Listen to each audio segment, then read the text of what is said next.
Pude introducir un poco este proyecto hace 12 años en una conferencia aquí al lado en la Facultad de Teología o el entonces Instituto de Estudios Superiores de Teología. Fue un día en el mes de agosto de 2003, exactamente el 5º aniversario de Norbert Schiffers, que fue importante para el crecimiento de ICALA en Bolivia. Desde entonces logramos publicar 4 tomos que se refieren a las provincias de la compañía en Brasil, que es la más antigua, fundada en 1553, y otros tomos sobre las provincias de la Compañía de Jesús en Chile, en Nueva Granada y en el Perú. Actualmente estamos trabajando en el tomo sobre la provincia del Paraguay y resta finalmente la provincia de Quito. Esas 6 provincias hubo durante la época colonial en América del Sur. Y el tomo sobre Perú, que fue publicado hace 1 año y medio, contiene 42 biografías de jesuitas, 30 de sacerdotes y 12 de hermanos coadjutores, quienes pasaron grande parte de sus vidas en esta provincia. Mostramos ahora el mapa que muestra las casas de la Compañía de Jesús en esta provincia, que fue la más antigua en la América hispana, fundada en 1568, y madre así de las provincias del Paraguay y de Chile como las del Nuevo Reino y de Quito. Aquí se ve los colegios, se ve una acumulación de 3 colegios y varias casas en Lima, algo igual en Cusco, y se ve los colegios y las residencias en el Alto Perú, que coincide más o menos con la República de Bolivia, y en letras cursivas se indica el lugar de la provincia de Mojos, que fue una gran área de misión, y identificamos que de los 30 jesuitas sacerdotes de habla alemana, 23 actuaron en Mojos.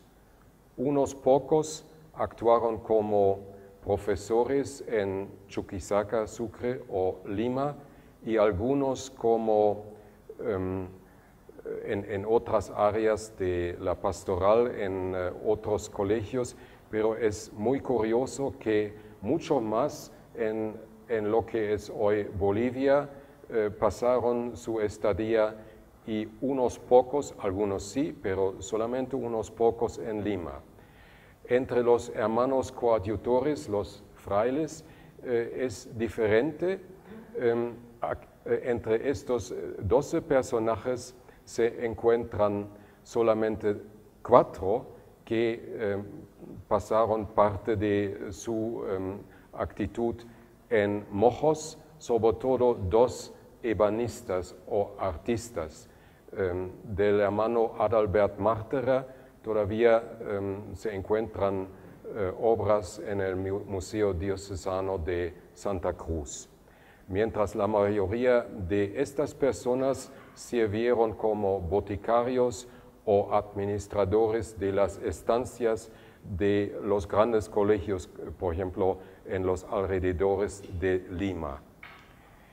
Bueno, seguimos con el mapa de Mojos, que nos muestra la área en la cual los jesuitas desde más o menos la mitad del siglo XVII empezaron a fundar misiones y este es el mapa que corresponde más o menos al año de 1740. Se ve el sistema fluvial, todo finalmente embocándose hacia el río Madeira y al sistema del río Amazonas. La humedad, las inundancias y por eso las dificultades del clima afectaron mucho a los misioneros, así que de los 23 sacerdotes misioneros en estas tierras, solamente 12 fallecieron allá en sus misiones donde vivían por muchos tiempos, por muchas décadas, mientras los restantes 11, por motivos de salud, a partir de cierta edad tuvieron que retirarse y pasaron los últimos años de su vida, sea en la residencia en Santa Cruz, algunos también en Oruro o en La Paz, y unos pocos también en colegios en lo que es hoy Perú. Seguimos con un mapa contemporáneo hecho por un jesuita de origen en la provincia de Bohemia. Ustedes ven que las letras son al revés porque este mapa así corresponde a nuestra visión norte arriba, pero fue hecha al revés, ¿no? Pero así se ve el gran sistema fluvial fácilmente y los ríos el río Guaporé y los otros ríos, algunos mencionados en el título de mi ponencia, que en fin se van hacia el sistema del río Marañón, Amazonas. El siguiente imagen es el único retrato que tenemos de uno de estos misioneros, es el padre Dominicus Mayer, casi de mi apellido, pero escrito en la manera de Alemania del Sur. Con E es más bien el tipo de Maya del Norte. Y él nació en un pequeño pueblo, Wald, sede de un monasterio femenino de la orden cisterciense, muy cerca de Meßkirch, donde nació nuestro fundador Bernhard Welte y también Heidegger, etc. Y este retrato se conserva allá en el edificio del monasterio cisterciense mencionado en Wald. Es un pequeño pueblo, unos pocos kilómetros distante de Meßkirch. Bueno, tengo en este momento también que incluir que entre los primeros jesuitas que viajaron para la provincia del Perú se encontraba el padre Caspar Ruiz, entonces todavía no existía la misión en Mojos, y él fue uno de los testigos de la veneración de la Virgen de Copacabana antes, ya escrito antes de la gran obra clásica de Alonso Ramos Gavilán, y Erika lo ha incluido esta fuente de su comentario de viaje en su tesis.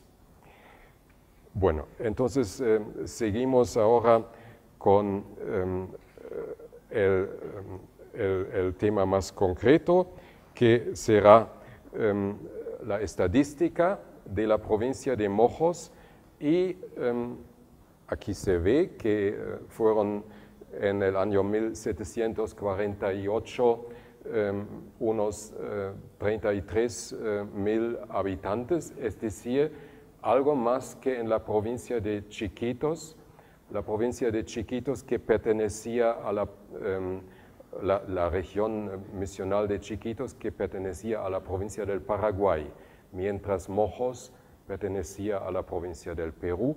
En Chiquitos, a estas alturas, tenemos algo más de 20.000 habitantes. Y aquí una gráfica que muestra la distribución entre las aldeas. Los pueblos más grandes contaron con más de 3.000 almas. Los jesuitas fueron, como ustedes saben, expulsos en el año 1767-68, tuvieron que dejar el país. Algunos fallecieron en los viajes, y en Alemania pudimos identificar al menos una tumba en el soterráneo de la iglesia de los jesuitas en Heidelberg, donde logramos identificar la tumba del hermano coadjutor Georg Sporer, de la provincia del Alto Rin. Bueno, el tema del viaje de Alcide Dessalines d'Orbigny para mí o para nuestro equipo fue interesante, porque él es uno de los primeros testigos de la situación en las misiones de Mojos después de la expulsión de los jesuitas. Él pertenece a la fila de los cientistas que, sobre todo por interés en materias de ciencias naturales, viajaron para América del Sur, como lo hizo Alejandro de Humboldt, como lo hizo Charles Darwin, casi contemporáneo con d'Orbigny, y otros demás. Hace 2 años, cuando celebramos el Congreso de Americanistas en Viena, el Museo de Etnología en Viena expuso los resultados de una gran expedición austríaca motivada por el casamiento de la princesa Leopoldina con el primer emperador del Brasil, y ellos pertenecen por sus obligaciones al mismo estilo de expediciones que d'Orbigny, miembro de una familia de médicos, de una familia poco católica, de la época típica francesa, quien viajaba con la obligación de buscar para el Museo de Historia Natural de París una colección botánica, zoológica, etnológica, geográfica e histórica. Y su viaje duraba casi 8 años, empezando en Brest en 1826 y volviendo a Francia en 1834. Sus primeras etapas eran las Islas Canarias, Río de Janeiro, Montevideo y Buenos Aires. En los años desde 1827 hasta 29 emprendió 7 excursiones de varios meses a diferentes regiones argentinas, entre ellas al Chaco y a Patagonia, tomando Buenos Aires como punto de partida de sus viajes. Durante las primeras semanas del año 1830 viajó en barco de Montevideo a Valparaíso en Chile, de donde viajó por tierra hasta las regiones en el norte, Arica y Tacna. Después subió a los Andes, a La Paz, a donde arribó el 16 de julio de 1830.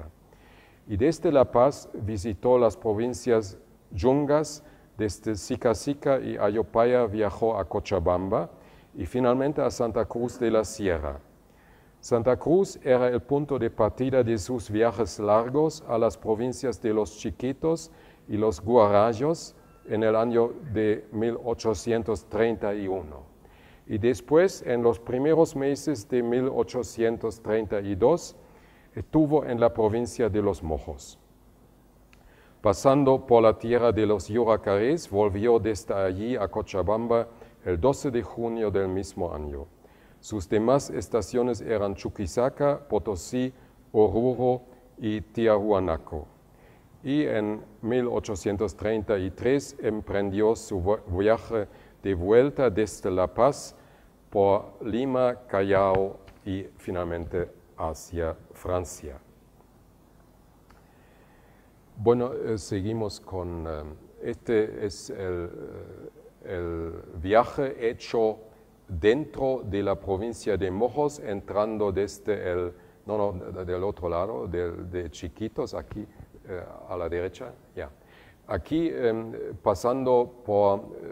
saliendo de Concepción en Chiquitos y tomando normalmente barcos con remeros que le fueron prestados por las autoridades bolivianas y subiendo hasta el norte, hasta la frontera con Brasil, portuguesa, allá donde la flecha identifica una fuerte de frontera con Brasil y entrando en el río Mamoré y pasando por otras misiones. Son más o menos 10 lugares marcados por la misión de los jesuitas que logró conocer, no todas las que en suma son casi hasta 30. Daubigny expresó varias veces, seguimos con su asombro sobre la variedad étnica y lingüística enorme en la provincia de los Mojos.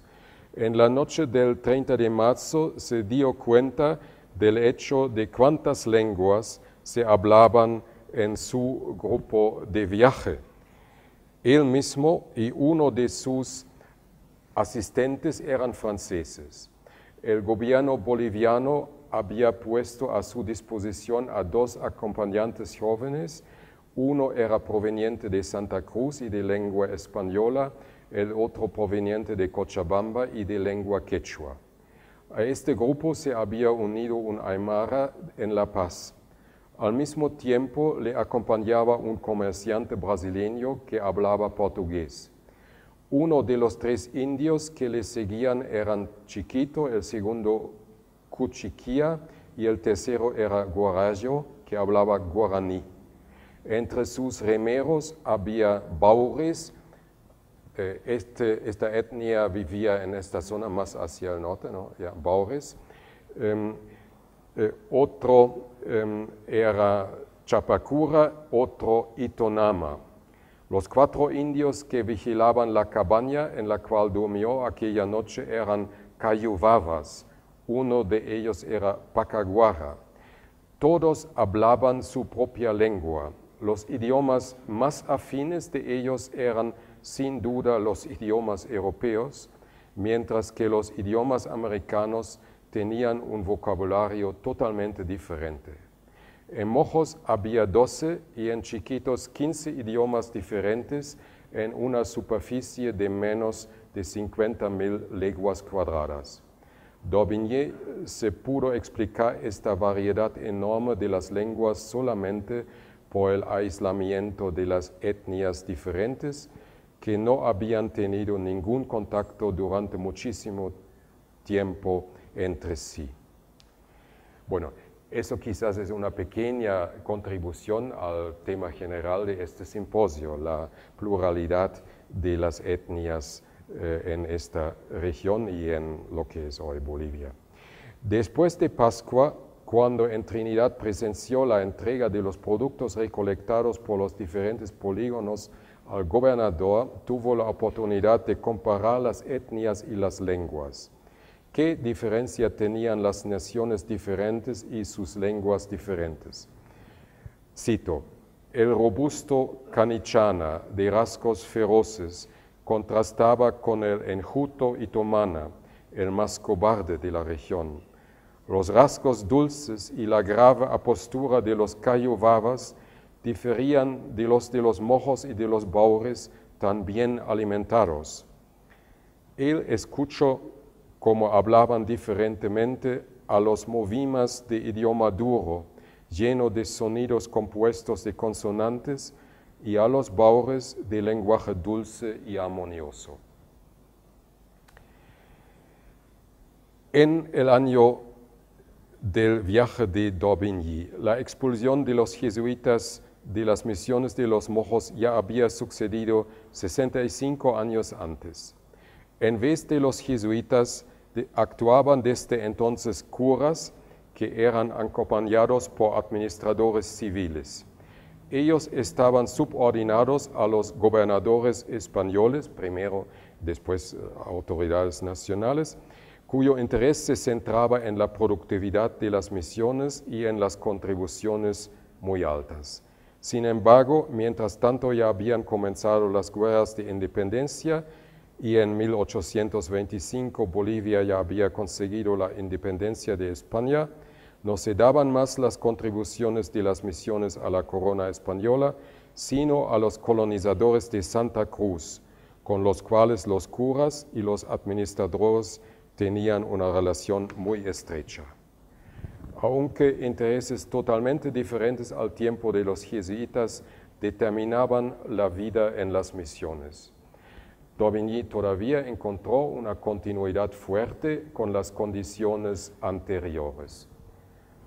Él tenía esta sensación sobre todo en su llegada el 11 de febrero en la misión de la Purísima Concepción de Baures. Cito, me sorprendió un aire de esplendor que nunca había encontrado.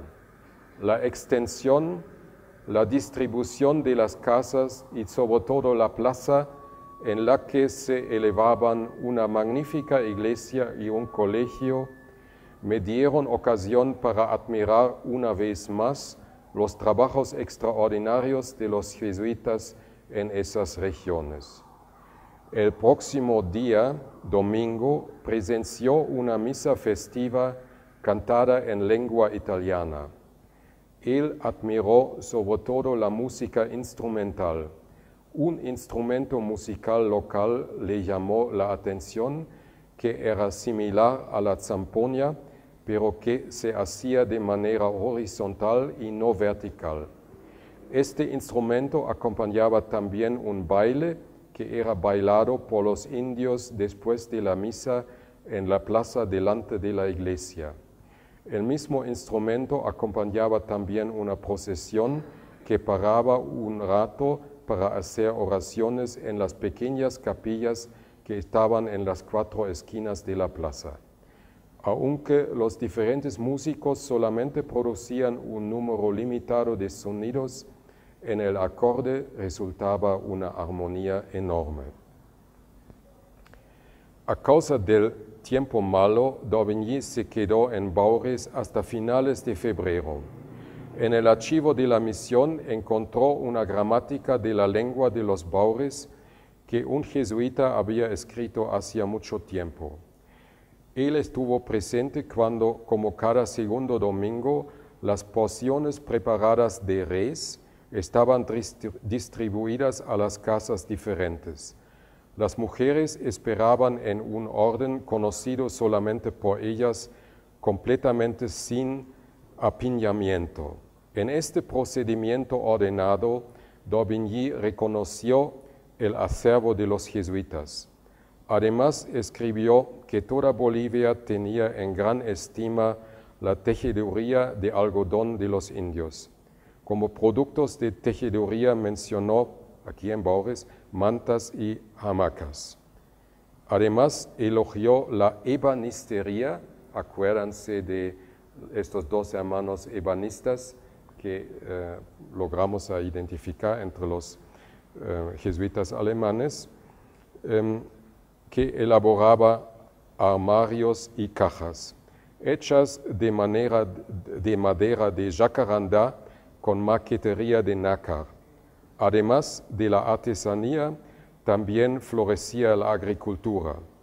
Cacao, caña de azúcar y arroz figuraban entre los productos más usuales en la misión.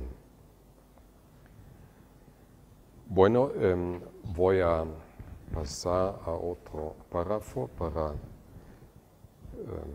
ahora seguimos. Eso solamente son los trajes de los indios de una misión del Carmen que no fue fundada por los jesuitas, sino en la época posterior por los españoles.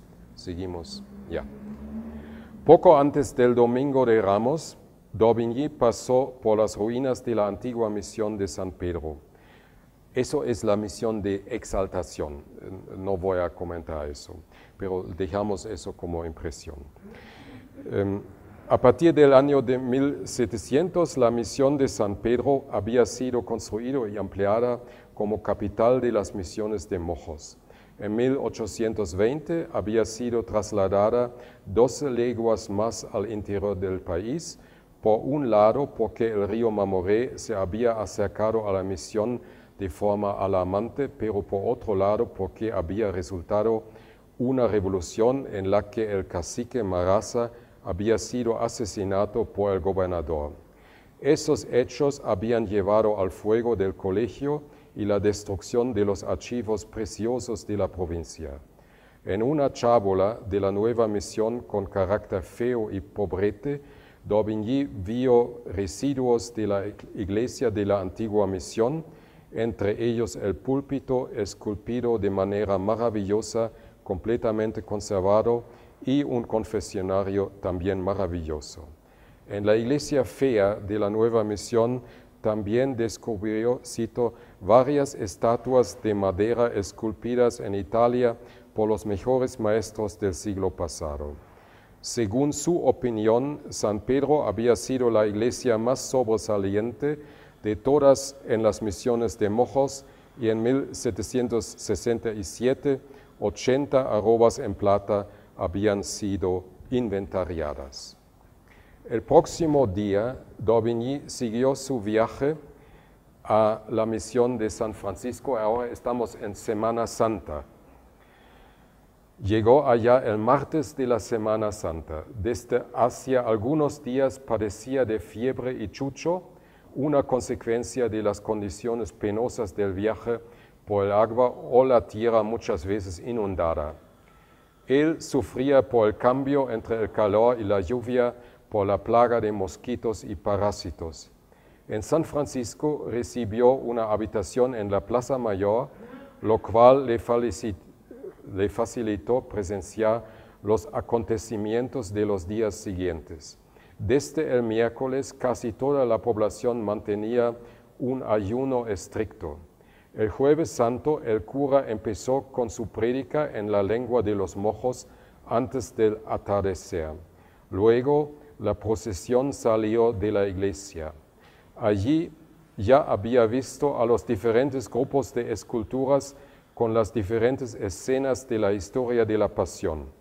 Los penitentes que acompañaban la procesión se daban chicotazos en las espaldas desnudas, lo que le atemorizó porque algunos habían fijado cascos de vidrio y ganchos de hierro en los chicotes. Le horrorizó incluso más que después de la procesión vinieran otros grupos que se sometían a torturas gravísimas. Unos arrastraban penosamente un enorme pedazo de madera por medio de una cuerda atada a la cintura y cuyos nudos, hechos expresamente, penetraban en la carne. Otros llevaban un gran tronco sobre los hombros, con los brazos atados en cruz, y daban la vuelta a la plaza de rodillas. No pudo mirar este espectáculo horroroso durante mucho tiempo y estuvo amargado a causa de esos atroces abusos, cito, abusos de una religión de paz y de misericordia. También su sirviente personal, un indio guarayo, vino horrorizado de este espectáculo y entró en su habitación gimiendo, no está bueno, mucha sangre, mucho malo estos hombres, guarayos mucho buenos, no hay azotes, no hay sangre. Le costó mucha fuerza apaciguar al sirviente. El Viernes Santo se repitieron estas escenas. Varios penitentes, cito, quedaron desmayados en la plaza, tanto por la pérdida de sangre como por la abstinencia. D'Aubigny entonces reflejaba estos acontecimientos y sacó sus propias conclusiones. Los indios mojos, entre los cuales estaba entonces, que vivían en las misiones de San Pedro, San Francisco Javier y Trinidad, eran mucho más fanáticos que los otros pueblos de esta provincia. Los excesos que vio allí no había en las otras misiones en la provincia de Mojos ni en Chiquitos, donde las ceremonias eran sencillas. Por esta razón, estos excesos no podían atribuirse a los jesuitas, sino a la antigua religión de estos mojos, como pudo leer en la obra del padre Eguiluz, Relación de la Misión Apostólica de los Mojos, 1696. Este fanatismo arraigado florecía otra vez, cito, no estando ya gobernados espiritualmente por religiosos ilustrados, obedecían a eclesiásticos poco concienzudos, interesados en aumentar esos abusos para tener sobre aquellos más influencia que los mismos administradores. Para este análisis, d'Aubigny se remitía a conversaciones con los curas de cuyos propios labios había escuchado este hecho muy irritante, cito, que los lleva a abusar así de la simpleza de sus crédulos administrados. Según su opinión, personas con mucho temple eran raras en la provincia de Mojos. Entonces, el sábado de la Semana Santa era celebrado en San Francisco como un día de silencio muy profundo. El domingo de Pascua se celebraba con una misa con mucho júbilo y alegría. Al mediodía se comía y bebía mucho. Por la tarde no pocas personas enloquecían a causa del efecto de chicha a sus estómagos varios. D'Aubigny salió de San Francisco Javier el lunes de Pascua y llegó el próximo día por la tarde a la misión Trinidad de Mojos. Después del abandono de la antigua ciudad de San Pedro, esta ciudad había figurado como capital de la provincia desde 1824. Allí encontró al nuevo gobernador interino de la provincia, el cual recibía las contribuciones de los asentamientos y durante esta ocasión degradaba a muchos administradores malos. D'Aubigny logró tener a su disposición a indios cayubabas de la misión Exaltación de la Cruz para poder seguir su viaje. En su gira había conocido y apreciado a tales indios, los de Exaltación de la Cruz en el norte, como los más capaces cuando había estado allí el 1 de abril. El 10 de mayo emprendió el viaje en Loreto, la última misión, la cual visitó, se aprovisionó con los acopios necesarios. Allí encontró al gran vicario de toda la provincia, el cual organizó una fiesta en su honor. Con esta fiesta se despidió de la provincia Mojos para viajar por el río Mamoré, entonces el río Chapare, al país de los Yuracaré, y desde allí finalmente llegó a Cochabamba. Bueno, con eso terminamos y bueno, eso es Trinidad. Y muchas gracias. Y incluyo una pequeña contribución a nuestro tema en general. Me parece muy importante su comentario sobre lo que él participaba en Jueves Santo, Viernes Santo. Allá, bajo el régimen de curas, los jesuitas trabajaron ad maiorem Dei gloriam y también adjuvandum animas. Pero estos curas y en algunas otras de las misiones él observa también, no en todas, son situaciones diferentes. Una les he presentado, la de Baures, pero encuentra a curas interesados en poder, en manipulación, en influencia. Entonces, abusos del clero en un ambiente plenamente religioso, y me parece importante reflexionar estos testimonios de la historia de la Iglesia para llegar hacia una iglesia más evangelizada. Gracias.